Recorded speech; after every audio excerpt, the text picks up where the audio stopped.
Ever met a person so calm, so gentle, who never argues, never shouts, never blames? Or maybe you are that person yourself, the INFJ, the quiet one, who feels everything, yet says almost nothing. They're built differently, not for drama, but for understanding. They observe, they read energy, they notice patterns others ignore. They see who you are, who you pretend to be, and even who you could have been if you hadn't chosen comfort over growth. They understand you, sometimes more than you understand yourself, and that's what makes them both comforting and terrifying. They invest everything, their time, their heart, their belief.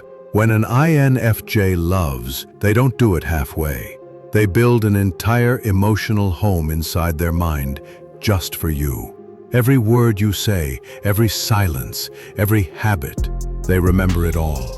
And because they care so deeply, they keep forgiving. They tell themselves, maybe they didn't mean it. Maybe they're just tired. They fix problems alone, carry the emotional weight for two, and believe that if they love hard enough, peace will return. But inside, things start to change. Quietly. There's a shift they don't talk about.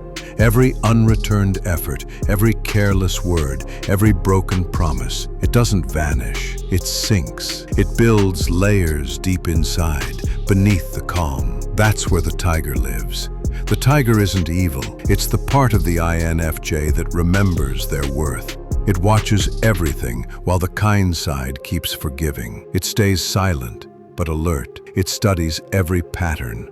The tiger knows when the balance tips, when patience stops being love and starts being self-betrayal. Then comes that silent breaking point, the moment when the INFJ realizes they can't keep bleeding for peace.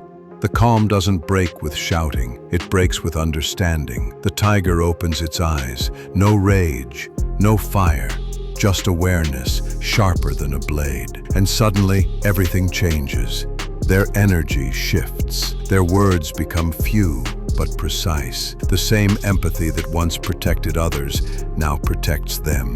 They start setting boundaries, not with anger, but with certainty. People feel it immediately, the difference in tone, in presence, in silence. It's no longer the silence of submission, it's the silence of truth. That's when the world meets what some call the Cobra Strike, others the surgical strike. It's not about revenge, it's revelation. The INFJ doesn't yell, doesn't argue, they reveal, they become a mirror. Every person who hurt them starts to see themselves reflected back, raw, unfiltered, undeniable. It shocks them. They feel confusion first.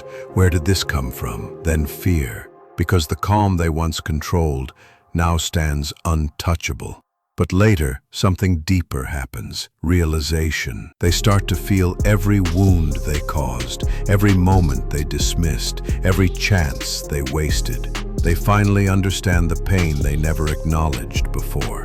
Inside, the INFJ isn't cruel. They're calm, but it's a different calm now. The tiger doesn't destroy, it guards. It protects peace, self-worth, and dignity. The INFJ finally remembers their strength, the quiet kind, the kind that doesn't need to prove anything.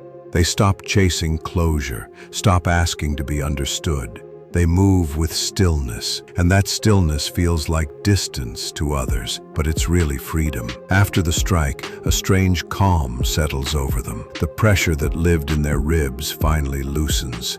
Relief and a quiet guilt sit side by side. They never wanted to do this, never wanted to close a door forever. Later they will shut it with a soft, final click. In their world, that person is gone, not killed, but erased from the life they once offered. It's not triumph, it's mourning for what love could not fix. And before we end, here's something every INFJ should say, not as threat, but truth. I care, and I need us to treat each other with honesty and respect, so no one gets lost in silence. That's all it takes to prevent the cobra from striking. just awareness, just empathy. Because when an INFJ finally walks away, they're not running from you. They're walking back home to themselves. And if you've ever felt this, that quiet shift, that storm behind calm eyes, remember, your silence is not weakness, it's power choosing peace. Subscribe, not for noise, but for clarity, because someone out there, just like you, needs to hear this truth tonight.